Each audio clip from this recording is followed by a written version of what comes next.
Welcome to The Explainer. Today, we are unpacking a really groundbreaking presentation from Austin Namuye at the P2P Financial Systems International Workshop. His paper proposes a totally new framework for redesigning global financial systems. Specifically, we're exploring the convergence of agentic artificial intelligence, decentralized finance, and real-world asset tokenization. The goal here? To serve communities in sub-Saharan Africa that have been historically totally excluded from formal banking. Let's dive right into this systemic solution. So here is a massive question that sits right at the heart of today's explainer. How do you integrate excluded communities into finance while simultaneously funding environmental conservation? Usually, these are treated as two completely separate issues, right? But this presentation asks a brilliant what-if scenario. What if the solution to one actually unlocks the other? Keep that concept in mind as we go, because addressing both of these needs at the exact same time is the absolute core of this new architecture. To really understand the solution, we first have to look at the problem. In Kenya, and honestly across much of sub-Saharan Africa, a massive share of the economic activity is informal. It's deeply embedded in community structures like local savings groups or forest associations. But here's the catch. These vibrant communities are completely shut out of formal banking. Why? Well, they often lack accessible identity mechanisms, the banking interfaces are overly complex, and there's just a total absence of trust infrastructure that actually aligns with how these communities operate. Here's our roadmap for today.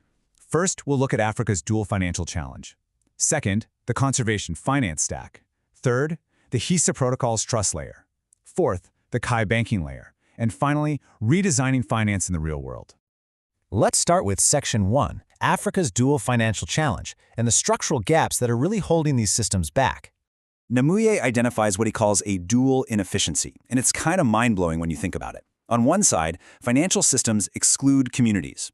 Formal DeFi adoption just isn't happening there because there's no trust infrastructure that fits local governance and a severe lack of interfaces that make sense for low-literacy users. Now, on the flip side, conservation systems exclude capital. You've got these incredible community-managed forests that are economically underutilized, even though there's a huge, booming global demand right now for carbon credits, biodiversity financing, and climate-linked investments. There's this massive gap between the two. Which brings us to Section 2, the conservation finance stack. This is the purpose-built architecture designed to bridge those gaps and solve both sides of that dual inefficiency at once. Think of this proposed architecture like a 5-layer cake. Step 1 is the asset layer, which captures community-managed natural capital through legally recognized local governance. Step 2 is the verification layer. This is where agentic AI and environmental monitoring tools step in to generate real-time verifiable data. Step 3, the tokenization layer, grabs those verified outputs and turns them into on-chain digital assets. Step 4 is financialization, taking those assets and plugging them into decentralized finance so they can be staked or used as collateral. And finally, Step 5 is the access layer. This provides a super simple conversational AI interface in natural language, literally eliminating the technical hurdles that have kept informal communities out of blockchain entirely. Moving right along to Section 3, HISA, the trust and cultural infrastructure. Let's look at how we get ownership through action. So the first of the two live protocols powering this whole stack is the HISA people chain. It's an AI-mediated trust infrastructure built on 4 really fascinating value layers. First up, the HISA layer, which integrates AI-assisted mental health and well-being infrastructure. Why? Because human resilience is literally foundational to real financial inclusion. Then we have Johnny, which encodes conservation processes into verifiable digital assets. Umoja provides an inflation-resistant financial system using commodity-linked values, which is huge for economic stability. And finally, Chat. This one is amazing. It's a cultural economy engine that lets communities digitize and monetize their oral histories, traditional knowledge, and even ecotourism. Next up is Section 4, Kai, the DeFi banking layer that is tailored specifically for informal economies. Kai is the perfect complement to HISA. It tackles the biggest roadblock in crypto, the interface. Kai strips away all that confusing blockchain jargon and utilizes a conversational AI interface. You literally just use natural language. By doing this, it completely removes the technical barriers that have historically locked low-literacy users out of decentralized finance. It makes Web3 as easy as sending a text message. But what does Kai actually let you do? Well, it introduces a product suite for people who don't have formal credit histories or traditional collateral. We're talking stable value savings instruments, AI-driven yield optimization, community pension systems, and specialized lending infrastructure.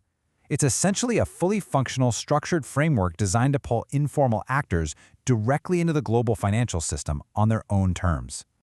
Let's bring all this home in Section 5, redesigning global finance systems, by looking at the Ololua Forest use case. Okay, picture this real-world workflow for the Ololua Community Forest Association in Kenya. Step 1, the community takes action, like a reforestation initiative. Step 2, agentic AI and IoT sensors actually verify that the trees were planted and are growing. Step 3, the Johnny protocol automatically turns that verified ecological action into an on-chain digital asset. And Step 4, this is the real game changer. That tokenized environmental asset can now be pledged as collateral in the KI protocol.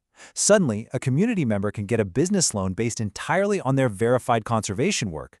That direct link between saving nature and getting financial credit, it just does not exist in legacy banking. And to make sure this is all completely secure and trusted globally, the ecosystem relies on the Hedera Guardian framework.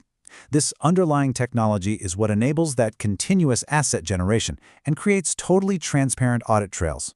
It provides the rock-solid foundation needed so that local, grassroots actions are reliably tracked, making direct community participation in massive global climate finance markets a reality.